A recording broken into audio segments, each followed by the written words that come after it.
Dustin, Yes. what is this video? Everyone loves a sleeper. Thank you. So this video is, you do it every year, and now you don't do it every time. I want you to do it every time. Everyone loves a sleeper. Everybody does love a sleeper. So, ooh, t-shirt idea. Everybody loves a sleeper. So, sleeper / undervalued, so keep that in mind. So some of these guys, don't think if they're on this list, that means they're gonna go in the very last round of your draft. It's not necessarily that's the case. We just say based on their ADP, we like them a little bit, we think they could outperform their ADP, also known as their average draft position. So keep that in mind, and Dustin, let's start this off. And check out all our other videos, check out our cheat sheet, get on our site, check out our rankings. Yeah, no. Start off. Everybody wants a sleeper, man. David Dahl. There we go, that's a sleeper. This is a guy that is going to get enough hype to where everyone's going to pretty much know about him on draft day. And then it's just one of those things, how high are you willing to take him? Currently, now these are, we're about a month away from really heavy draft season, so these ADPs are going to change. But right now he's going about 90. I love his value there. When you look at what he did in the minors before getting called up, 350 at bats, he had 49 extra base hits, he hit over 310, and we'll talk about minor league stats a lot with these videos because we're trying to find that talent, who's coming up, what they do in the minors a lot of times can translate almost exactly, but sometimes it's a little bit less in the bigs. But Dahl got an everyday position. We love his upside, and if you can get him around the 90th pick, I think it's a steal. Dahl is the guy when you draft him, somebody's gonna go either, ooh, nice pick, or ooh, I wanted him. Guaranteed, he's that guy this year.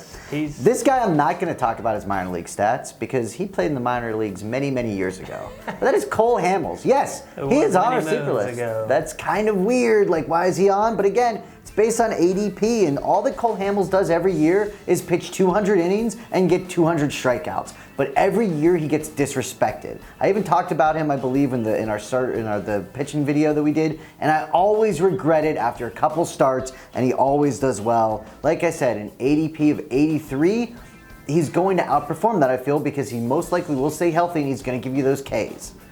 Mr. Consistency. Jameson Taillon, I want to talk about, starting pitcher for Pittsburgh. He's just got that feeling around him of just kind of that mid-20s pitcher that this could be the year that he kind of puts it together. Like I say, he's only 25 years old. His ADP right now is around 150, so you really don't have to take too big of a gamble on him on draft day. When you look at what he did in the minors, it was over a K per inning. His ERA was right around 2. He got caught up. He pitched well. I just feel like he could definitely, his stuff can translate to the bigs, and I think he has a decent year, especially for where you can get him on draft day. I think he's a good value. Next guy I'm talking about is Tim Anderson, shortstop for the Chicago White Sox, 23 years old, and he had 9 home runs, 10 bags last year. A ceiling is 2020. I think that would be tough for him to reach, but that is a ceiling. But what I really want to look at is his current ADP is 164, which that's a great value for him, especially when you have a guy like Story for Colorado, who's great. We do love him, but his ADP is 31, right? So if you want to pass on the shortstop, you pass on Story and wait, you could get just as much value out of a guy like Tim Anderson and get him 10, 100 picks later almost. I mean, it's absolutely insane to think that way, but that's what you need to look at when you're putting together your cheat sheet. Everyone just remembers that 2-week stretch. They do right at the beginning. It was all over ESPN. It was nuts, though. It was nuts. It was impressive. Ryan Healy's the next guy. I really like this guy. One of the main reasons is because I just think he's going to be a great value. You don't really have to take too big of a gamble on him on draft day, but I think he has just as much potential as a lot of the other youngsters out there. Right now, his ADP is right around 190. He should have third and first base eligibility depending on the league you play in, but he's probably going to be playing first base out there with Oakland. He was solid once he got called up, but again, going to the minor league stats, 374 at bats. He had 46 extra base hits in the minors last year, hit over 320. I just think there's, again, it's just for where you can get him and what I think he can do. I think it's a safe gamble in the later rounds. Next guy I'm talking about is Jake Lamb. And Jake Lamb, third base, Arizona, of course, 26 years old. The thing about Jake Lamb, it always cracks me up because when he first came up, whenever he first did, everyone's like, oh my God, he's going to be the best player ever. I had all this hype. And then since it didn't do that first year, everyone's kind of got off him. But he had a very solid year last year. And 26 years old, he's kind of coming into his prime right now. And his ceiling this year, he could be a 30 home run guy, 100 runs, 100 RBIs. That's very realistic. And his ADP is 148.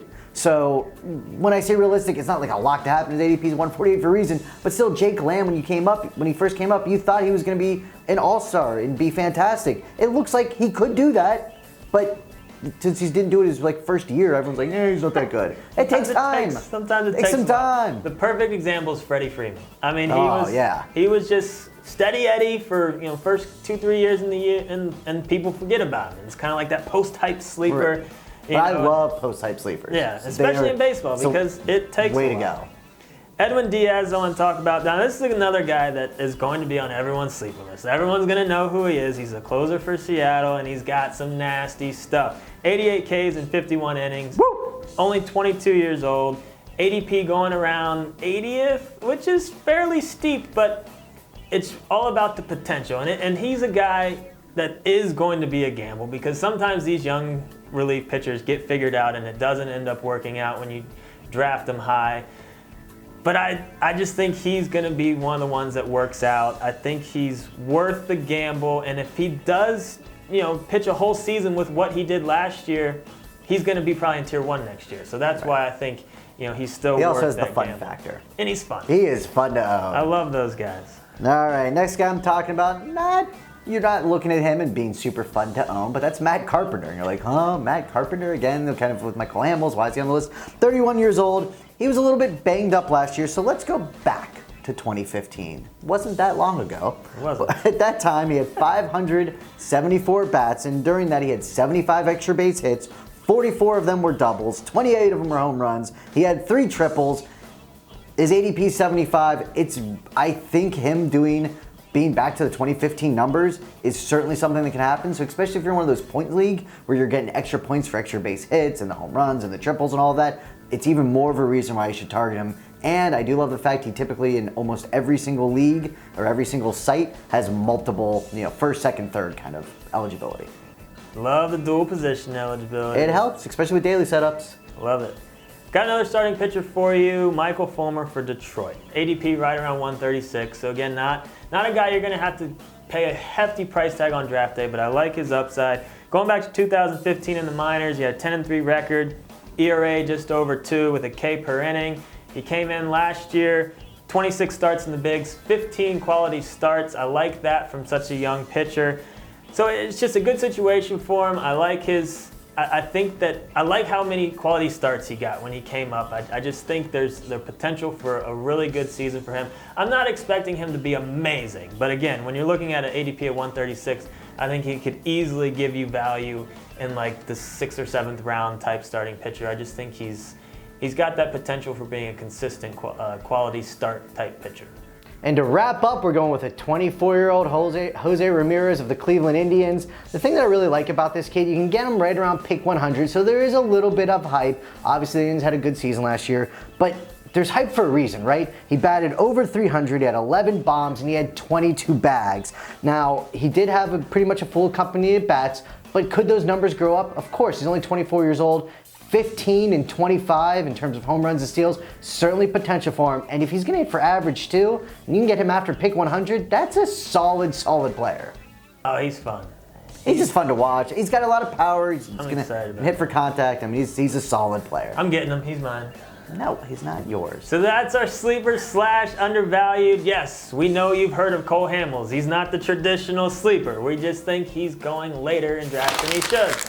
So, check out all our other tiers and rankings. Check out I will not make the Cole Hamels mistake this year. Deep sleepers and bust videos. Post a comment in the videos. I know you guys have stuff to say. We'll be responding to them. Thumbs up and hit the little bell for notifications because we're going to be doing videos. And click right down here for subscribe.